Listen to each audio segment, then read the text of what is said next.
হয়, মই উপস্থিত আছোঁ তীৰ্থনগৰী হাজোৰ ৰামদিয়া বঙালতোলা ৰাইজগড়ৰ উদ্যোগত অনুষ্ঠিত হ'বলগীয়া এইবেলি শিৱৰাত্ৰি মহোৎসৱৰ যি ৰূপালী জয়ন্তী মহোৎসৱ, এই ৰূপালী জয়ন্তী মহোৎসৱৰ লগত সংগতি ৰাখি উলিওৱা হৈছে বৰ্ণিল সাংস্কৃতিক শোভাযাত্ৰা। আৰু শোভাযাত্ৰাৰ কিছু পৰিৱেশ দেখুৱাইছোঁ। এনেদৰে লোকে লোকাৰণ্য হৈ পৰিছে ৰামদিয়া বঙালতোলা ৰাইজগড়ৰ উদ্যোগত অনুষ্ঠিত হ'বলগীয়া এইবেলি ৰূপালী জয়ন্তী মহোৎসৱ। যিহেতুকে মহাশিৱৰাত্ৰি ইতিমধ্যে সকলো ৰাজ্যৰ ভিন্ন প্ৰান্তৰ মঠ মন্দিৰসমূহ সাজু হৈ উঠিছে। যিহেতুকে কাইলৈৰ পৰা অনুষ্ঠিত হ'ব মহাশিৱৰাত্ৰি আৰু ৰামদিয়া বঙালতোলা ৰাইজগড়ৰ উদ্যোগত অনুষ্ঠিত হ'বলগীয়া যি মহাশিৱৰাত্ৰি ৰূপালী জয়ন্তী বৰ্ষত অতিক্ৰম কৰিছে, কি ক'ব আজি? হয়, এই ৰামদিয়া ৰাইজৰ আজি যিটো ৰূপালী জয়ন্তী, এইবাৰ শিৱৰাত্ৰিৰ আমাৰ বহুত ডাঙৰকৈ পতা হৈছে। আৰু এই তিনিদিনীয়া কাৰ্যসূচীৰ আজি আপোনাৰ শোভাযাত্ৰা, এই ধৰ্মপ্ৰাণ ৰাইজ একেলগে ওলাই আমি একেলগে শোভাযাত্ৰা কৰি আগবাঢ়িছোঁ। সকলো যাতে শিৱ ভগৱানে যাতে আমাক সকলোকে সুস্বাস্থ্য দিয়ে, সকলো ৰামদিয়া ৰাইজৰ লগত অসমবাসী ৰাইজৰ যাতে সুস্বাস্থ্য কামনা কৰিছোঁ। আৰু সকলো ফালে আমাৰ শিৱ গোসাঁইৰ আগৰ পৰাই নাম আছে। আমি তেওঁৰ চবতছে সন্তুষ্ট হোৱা ভগৱান, তেখেতে এজন। আৰু গোটেই ৰাইজৰ মাজত এটা ধৰ্ম সৃষ্টি এটা হৈছে। সৰু কণ ল'ৰা ছোৱালীৰ পৰা ডাঙৰলৈকে সকলোৱে ফ্লেগ লৈ পেলাই শোভাযাত্ৰাত আগবাঢ়িছে। চবৰে মৰম চিনে পোৱা গৈছে, খুব ভাল লাগিছে। আৰু আমি এটাই শ্লোগান চবেই কৈছে, হৰ হৰ মহাদেৱ, হৰ হৰ মহাদেৱ। ধন্যবাদ জনাইছোঁ। যিহেতুকে সকলো জীয়ৰী বোৱাৰী সকলো ওলাই আহিছে এই ৰামদিয়াৰ এই বঙালতোলা ৰাইজগড়ত অনুষ্ঠিত হ'বলগীয়া যি 25টা বৰ্ষ অতিক্ৰম কৰিলে এইবেলি ৰূপালী জয়ন্তী বৰ্ষ অতিক্ৰম। যিহেতু মঠ মন্দিৰসমূহ সাজু হৈ উঠিছে, কাইলৈ অনুষ্ঠিত হ'ব মহাশিৱৰাত্ৰি। ইতিমধ্যে ব্যাপক আয়োজন দেখা পোৱা গৈছে। উলিওৱা হৈছে বৰ্ণিল সাংস্কৃতিক শোভাযাত্ৰা, কি ক'ব? এই ক্ষেত্ৰত আমি এই চেনেলক আমি ধন্যবাদ জনাইছোঁ। লগতে আজিৰ পৰা আৰম্ভ 3 নম্বৰ আমাৰ এইটো কাৰ্যসূচী চলি আছে। আমাৰ 3দিনীয়া কাৰ্যসূচী আজি প্ৰথম হয়। কিন্তু প্ৰথমতে আমাৰ শোভাযাত্ৰা আৰম্ভ হোৱাৰ আগতে আমাৰ ৰাতিপুৱা প্ৰভাত ফেৰী আৰম্ভ হ'ল, তাৰপিছত পতাকা উত্তোলন হ'ল, বৃক্ষৰোপণ হৈ গ'ল। এতিয়া আমাৰ সাংস্কৃতিক শোভাযাত্ৰা আমি আৰম্ভ কৰি আছোঁ। আৰু অহাকালিলৈ ৰাতিপুৱাৰ পৰা আমাৰ এই পূজা ভাগ আৰম্ভ হ'ব।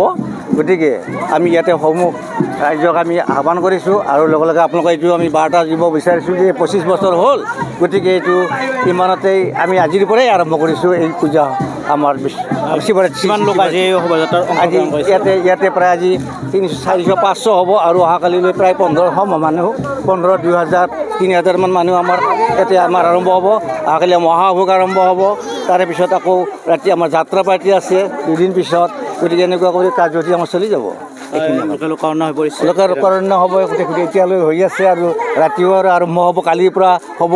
তাৰপাছত আমাৰ যাত্ৰা পাৰ্টি আৰম্ভ হ'ব আৰু নাগাৰা নাম মাতিছে। এনেকুৱা কৰি চলি থাকিব। কেনেকুৱা লাগিছে? এটা ভাল পৰিৱেশ, আজি এটা সুন্দৰ পৰিৱেশ, ধাৰ্মিক পৰিৱেশ। যিটো পৰিৱেশ আমি কল্পনা কৰিছিলোঁ তাতকৈ বহুত বেছি ভাল হৈছে।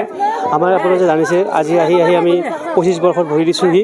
আজি বহুত আৰম্ভণিৰ পৰা আমি দেখিছোঁ, আৰম্ভণিৰ পৰা আহি আমি এই পৰিৱেশ পাইছোঁ। আজি যিটো পৰিৱেশত আমি আহি শোভাযাত্ৰা আৰম্ভ কৰিব পাৰিছোঁ, বহুত আনন্দিত হৈছোঁ। নথৈ আনন্দিত হৈছোঁ। আমি এইটো আগতে ভাবিছিলোঁ যে এনেকুৱা এটা হ'ব, কিন্তু যিটো ভাবিছিলোঁ তাতকৈ বেছি ভাল হৈছে।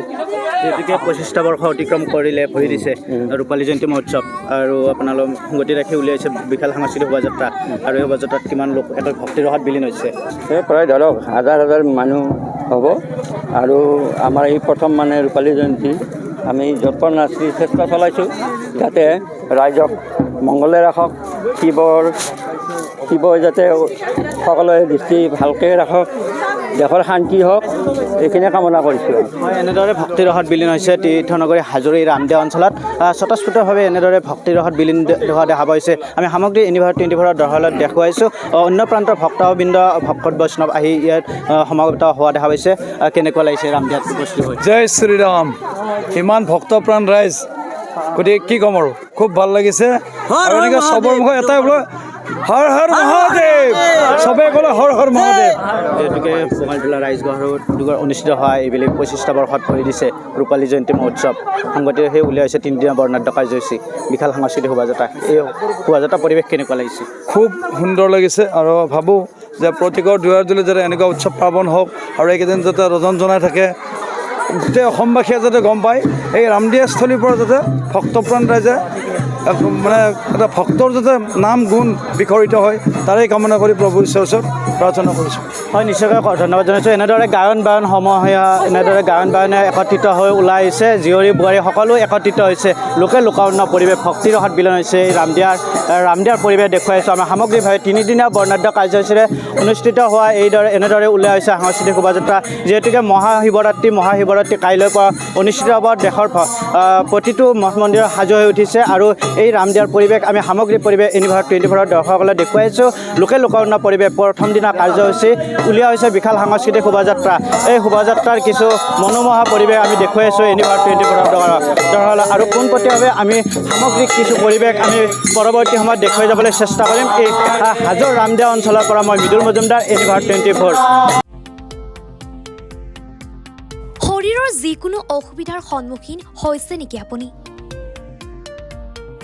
শাৰীৰিক সমস্যাৰ প্ৰতিকাৰ কেৱল আমি দিম। অভিজ্ঞ চিকিৎসকে দিব সুপৰামৰ্শ। প্ৰতি সপ্তাহত থাকিব বিভিন্ন ৰোগৰ বিশেষজ্ঞ চিকিৎসক। চাবলৈ নাপাহৰিব এনি ভাৰত 24ৰ বিশেষ অনুষ্ঠান স্বাস্থ্য বিশেষ।